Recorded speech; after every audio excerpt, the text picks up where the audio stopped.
Hey, YouTube, det er mig, Cedric fra fungaming.dk.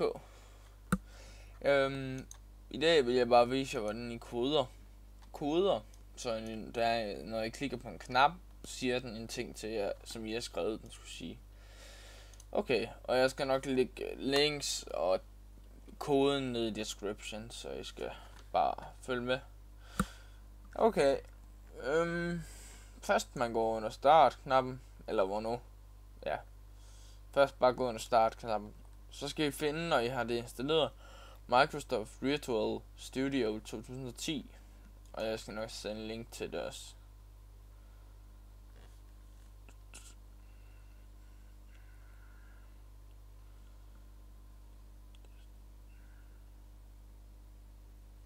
Og I kan se, at jeg har købt det, som sagt. Dyrt af helvede til.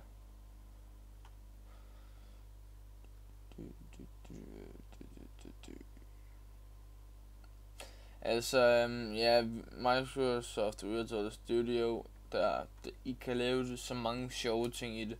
I kan lave jeres egen downloader, I kan lave jeres egen launcher til eksempelvis World of Warcraft eller Minecraft. I kan lave jeres eget chatroom. I kan og så lave jeres helt eget, sådan eksempelvis bare en lille ting til jeres chatroom. Lad os sige, at I vil have, at folk skal logge og sådan nogle ting, det kan jeg også lave.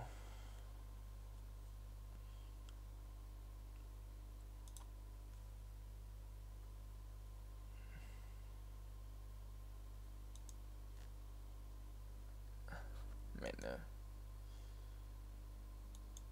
som sagt, I kan lave alting.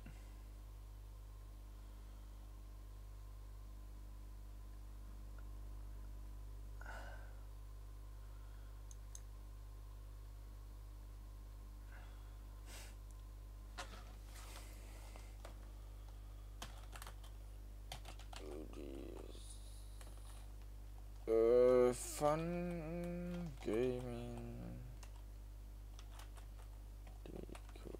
Okay, det er navnet på tingen, og så skal I vælge den der.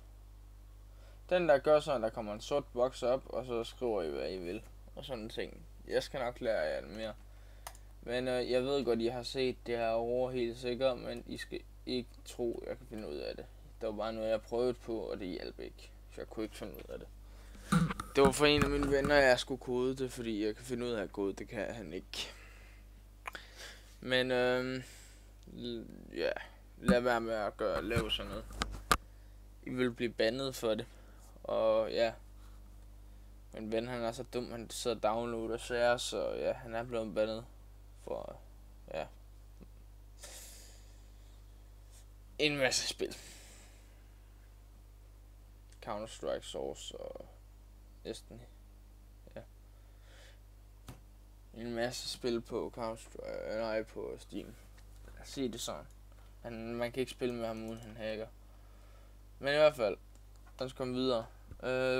Sådan, nu er jeres projekt startet op. Det her, det er jeres program. Der var den. Programmet her er her. Den hedder Forum 1, og ikonet er her, og ja, det er ellers ikke så meget. Og I har jeres toolbox herovre, så I bestemmer alt, hvad der skal ske med.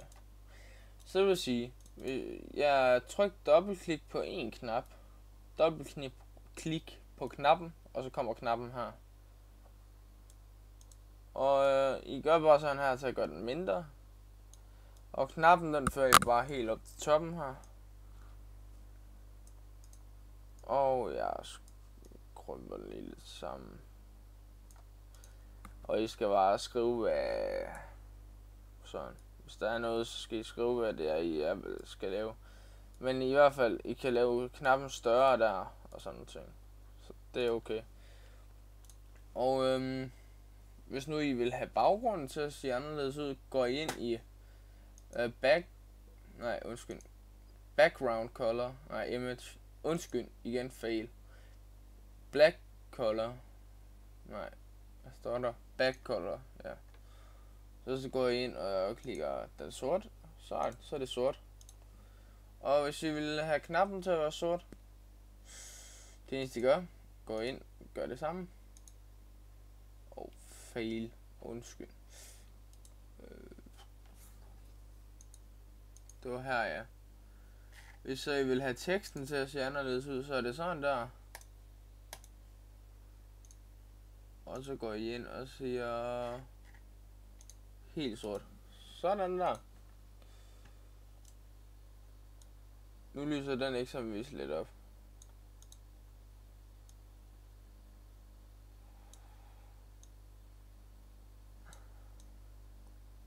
Så jeg gjorde den lige lidt mindre godt. Knappen er der, men det jeg så lige gør, det er at gå her og så siger jeg en lys grøn. Sådan der. Nu kan I se knappen, men den er heller ikke så pæn, så jeg laver den lige om til en normal hvid knap. Og så laver jeg det der til sort igen. Sådan, nu kan I se knappen. Godt, men det der, det var bare sådan lige for at vise, hvordan I brugte programmet til at lave nogle forskellige sager. Okay. I går ind, dobbeltklikker på knappen. Det tager lige lidt tid nogle gange. Sådan, så har I kodeværket her. Nu skal I til at kode. Så husk lige at kigge godt efter, for jeg skriver i fejl, så ødelægger I helt lortet og skal begynde at forny. Men godt, ikke. Så står der private, eller hvad der står, sub button run underscore click by well sender af system dot object. Det der står der, ikke også? Nedenunder, det her det er hvad knappen skal gøre. Den fortæller bare, det er knappen, det der. Det er koden til knappen sådan set. Den gør ikke noget nu. Og det der må I heller ikke slette. Det er vigtigt, at I ikke sletter det. Fordi at nu skal I bare skrive MSG. Skal jeg lige skrive MSG. Ikke skrive det med stort. Så kommer den program der er rigtig godt, for den kommer op med forslag til dig. Men I skal tage MSG-box. Og så skal I lave den og den. Fail, undskyld. Den. Sådan der. Midt indeni, der skriver I eksempelvis, vil vi have den til at sige hej. Hej. Hvordan går det? Smiley. Sådan der. Så hvis I vil teste programmet, prøv at klikke der. Og her fortæller den bare, at den er i gang med at starte det op og build det, sådan set. Gemme det. Og så står det running, når det er jeres program kører. Og her er den. Og nu prøver vi. Klik. Hej, hvordan går det? Og så står der her, hej, hvordan går det? Klikker bare OK. Og før I kan ændre noget, skal I lukke programmet, ellers fejler jeres program igen. Og så, hej, hvordan går det? Vil I have den til at sige mere, når I klikker? Så kommer bare sådan her. Sådan der. Og nu kan I se errors der. Det er fordi, at der ikke er den her. Dem to skal der være. Og så siger I,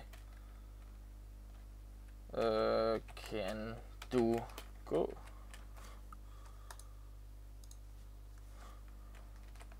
Hey YouTube. Eksempelvis. Sådan der. Så prøver vi igen. Running. Okay. Der er den igen. Okay. Hej, hvordan går det? Den første linje. Okay. Kan du gå? Nummer 2. Hey YouTube. Nummer 3.